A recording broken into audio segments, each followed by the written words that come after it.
വിട്ടുമാറാത്ത ക്ഷീണം അല്ലെങ്കിൽ കഠിനമായ ക്ഷീണം ഉണ്ടാകണമെങ്കിൽ പല കാരണങ്ങൾ കൊണ്ടുണ്ടാവാം.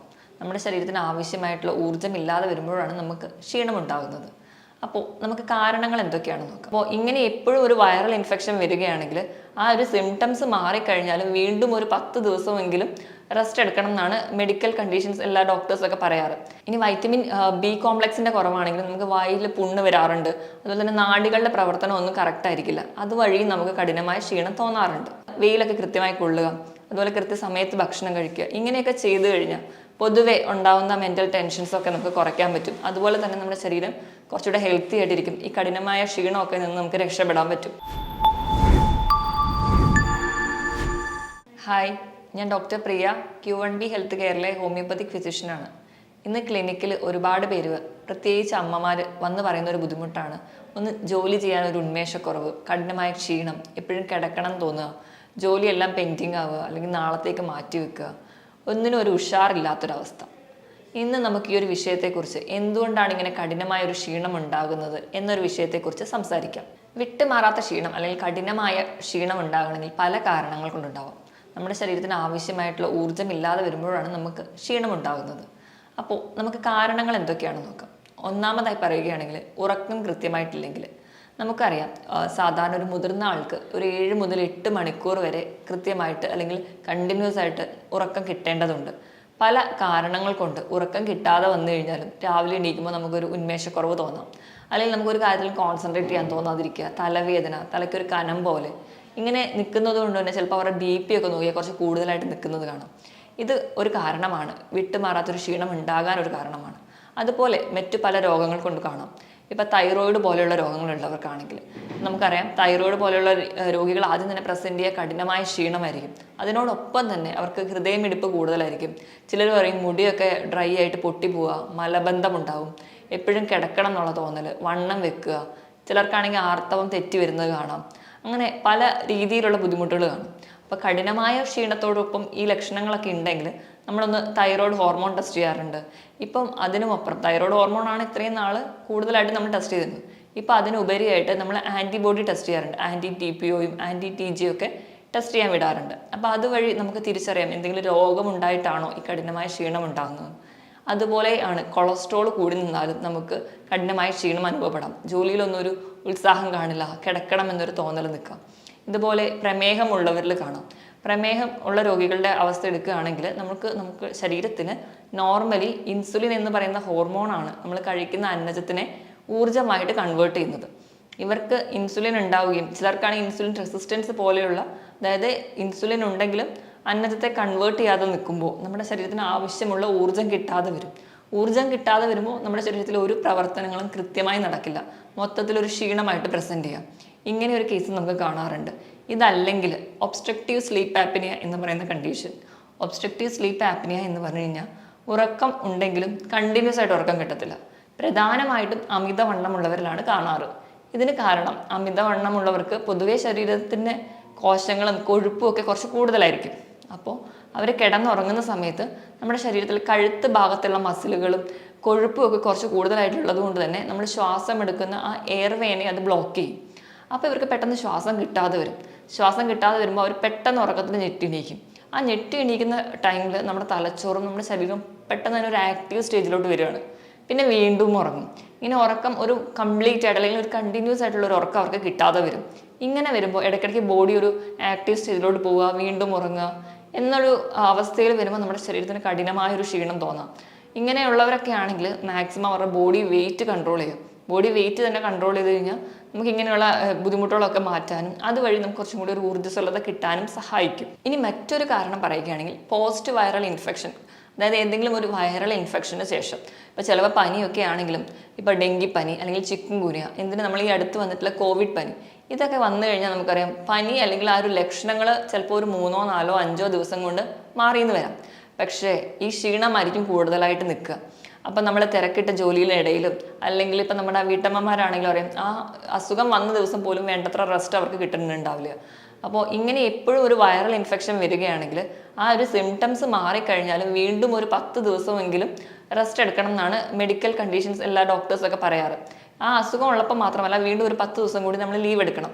എന്നിട്ട് കംപ്ലീറ്റ് ആയിട്ട് റെസ്റ്റ് എടുത്താൽ മാത്രമേ നമുക്ക് ആ ഒരു വൈറൽ ഇൻഫെക്ഷനൊക്കെ പെട്ടെന്ന് തന്നെ നമുക്ക് മാറി കുറച്ചുകൂടെ ബോഡി ഹെൽത്ത് മെയിൻറ്റെയിൻ ചെയ്യാൻ പറ്റുള്ളൂ.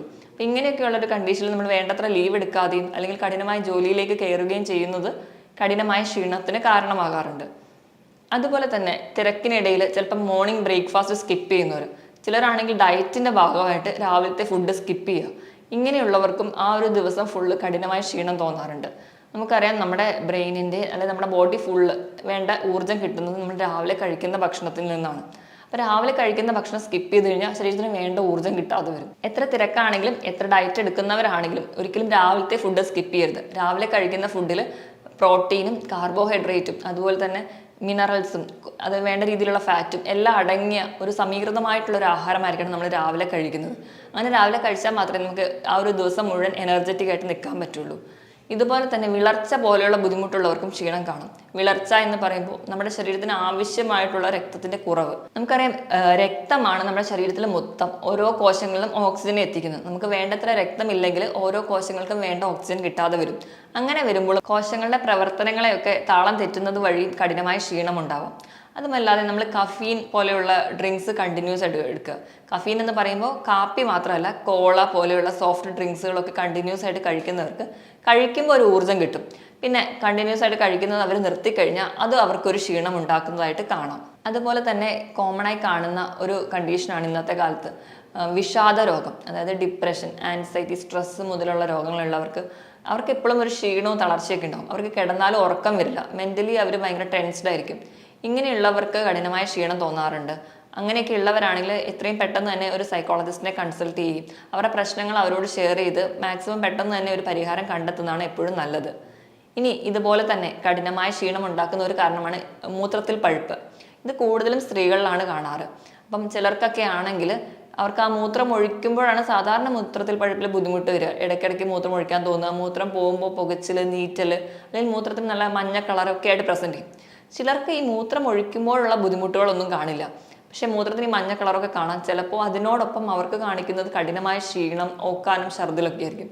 അപ്പം പെട്ടെന്ന് ചിലപ്പോൾ ഇതൊരാൾക്ക് തിരിച്ചറിയാൻ പറ്റണം എന്നില്ല. ഈ ലക്ഷണത്തിനോടൊപ്പം തന്നെ രാത്രിയിൽ പനിയും കുളിരും നടുവേദനയും ഒക്കെ ഉണ്ടെങ്കിൽ നമ്മൾ യൂറിൻ ടെസ്റ്റ് ചെയ്യുക, അല്ലെങ്കിൽ ഒരു ഡോക്ടറെ കൺസൾട്ട് ചെയ്യുന്നതാണ് ഏറ്റവും നല്ലത്. അപ്പം മൂത്രത്തിൽ പഴുപ്പുണ്ടാവണമെങ്കിൽ മൂത്രത്തിൽ ആ ഒരു ഇൻഫെക്ഷനോ അല്ലെങ്കിൽ നീറ്റലോ പുകച്ചിലോ മാത്രമേ അല്ല മൂത്രത്തിൽ പഴുപ്പുണ്ടെന്ന് കൺഫേം ചെയ്യുക. മറ്റു പല ലക്ഷണങ്ങളും ഉണ്ടാവും. ഇത് തിരിച്ചറിഞ്ഞ് ഡോക്ടറെ കൺസൾട്ട് ചെയ്യുന്നതാണ് ഏറ്റവും നല്ലത്. ഞാൻ ആദ്യമേ പറഞ്ഞിരുന്നു ഭക്ഷണത്തിൻ്റെ കാര്യം, നമ്മൾ രാവിലത്തെ ഭക്ഷണം സ്കിപ്പ് ചെയ്യരുതെന്ന്. അതുപോലെ തന്നെ ഇമ്പോർട്ടൻ്റ് ആണ് നമ്മുടെ ശരീരത്തിന് ആവശ്യമായ വെള്ളം എത്തുക എന്നത്. അതിനായിട്ട് ദിവസം ഒരു 12 മുതൽ 15 ഗ്ലാസ്, ഏകദേശം 2.5 മുതൽ 3 ലിറ്ററോളം വെള്ളം കുടിക്കുക. എപ്പോഴും നമ്മുടെ ശരീരത്തിന് ആവശ്യമുള്ള വെള്ളം എത്രയാണെന്ന് കണ്ടുപിടിക്കണമെങ്കിൽ നമ്മുടെ ആവറേജ് ബോഡി വെയിറ്റ് എടുക്കണം. അതായത് 25 കിലോയ്ക്ക് 1 ലിറ്റർ വെള്ളമെങ്കിലും വേണം. അതായത് ഒരു 75 കിലോ ഉള്ള ആളാണെങ്കിൽ 3 ലിറ്റർ വെള്ളമെങ്കിലും ഒരു ദിവസം കുടിക്കണം. നമ്മുടെ ശരീരത്തിന് ആവശ്യമായിട്ടുള്ള വെള്ളമില്ലെങ്കിലും നമുക്ക് ഈ ക്ഷീണം പോലെയുള്ള ബുദ്ധിമുട്ടുകൾ തോന്നാം. അതുപോലെ തന്നെ ചെറിയ രീതിയിലുള്ള ഫുഡ് അലർജി. നമ്മൾ ഫുഡ് അലർജി എന്ന് പറയുമ്പോൾ നമ്മൾ ഏറ്റവും ആദ്യം ആയിരിക്കും ചൊറിച്ചിലോ അല്ലെങ്കിൽ വേറെ എന്തെങ്കിലും വയറിന് ബുദ്ധിമുട്ട് തുടങ്ങിയ ലക്ഷണങ്ങളായിട്ടാണല്ലോ പ്രസൻറ്റ് ചെയ്യുക. ഇതല്ലാതെ ചെറിയ രീതിയിലുള്ള ഫുഡ് അലർജി പലർക്കും അതൊരു ക്ഷീണം മാത്രമായിട്ടും പ്രസൻറ്റ് ചെയ്യാറുണ്ട്. ഇതല്ലാതെ തന്നെ നമ്മുടെ ഹൃദയത്തിൻ്റെ ഇടിപ്പിൽ എന്തെങ്കിലും വ്യത്യാസം വന്നാൽ, നമ്മുടെ ഹൃദയത്തിന് എന്തെങ്കിലും ചെറിയ കംപ്ലയിൻറ്റ്സ് ഉണ്ടെങ്കിൽ ഹൃദയത്തിന് വേണ്ട രീതിയിൽ ബ്ലഡ് പമ്പ് ചെയ്യാൻ പറ്റാതെ വരും.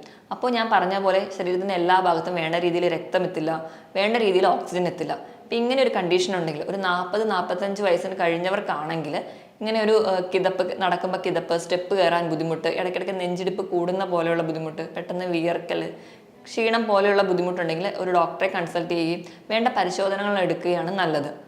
ഇതുപോലെ തന്നെ ഫൈബ്രോമയാൾജിയ അല്ലെങ്കിൽ ക്രോണിക് ഫാറ്റീഗ് സിൻഡം ഉള്ളവർക്കും കഠിനമായ ക്ഷീണം തോന്നാം. അവർക്ക് പ്രത്യേകിച്ച് എവിടെയാണ് വേദന അല്ലെങ്കിൽ എന്താണ് അവരുടെ അസുഖം എന്ന് അവർക്ക് തിരിച്ചു പറയാൻ പറ്റില്ല. അവർക്ക് കഠിനമായ ക്ഷീണത്തിനോടൊപ്പം മെൻ്റൽ ടെൻഷനും സ്ട്രെസ്സും ഒക്കെ കൂടുതലായിരിക്കും.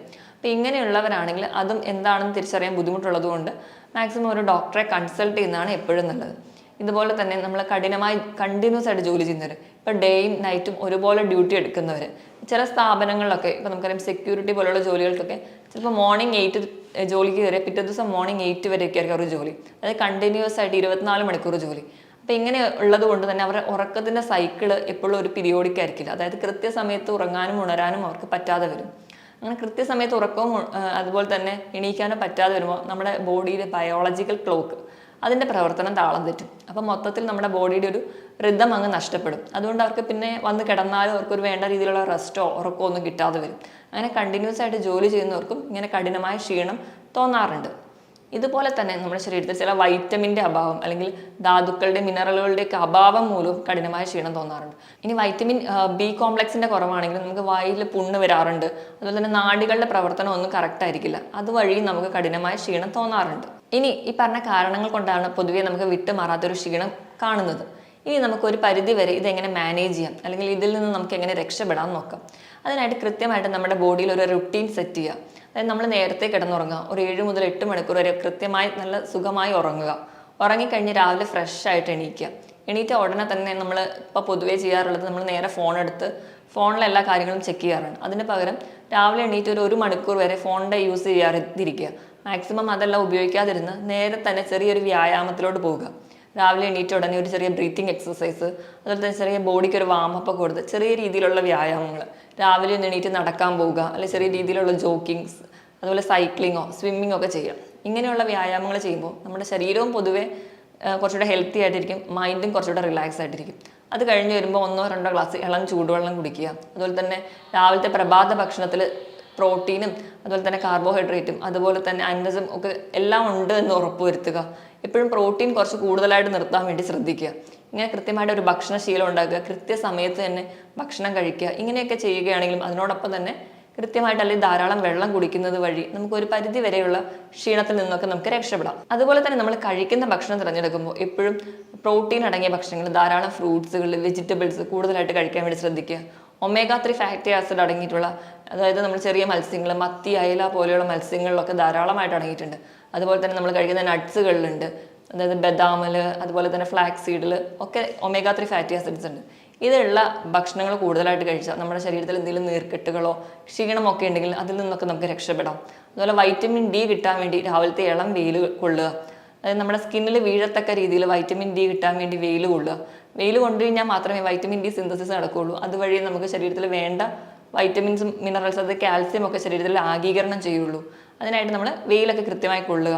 അതുപോലെ കൃത്യസമയത്ത് ഭക്ഷണം കഴിക്കുക. ഇങ്ങനെയൊക്കെ ചെയ്തു കഴിഞ്ഞാൽ പൊതുവെ ഉണ്ടാകുന്ന മെൻ്റൽ ടെൻഷൻസൊക്കെ നമുക്ക് കുറയ്ക്കാൻ പറ്റും. അതുപോലെ തന്നെ നമ്മുടെ ശരീരം കുറച്ചുകൂടെ ഹെൽത്തി ആയിട്ടിരിക്കും. ഈ കഠിനമായ ക്ഷീണമൊക്കെ നിന്ന് നമുക്ക് രക്ഷപ്പെടാൻ പറ്റും.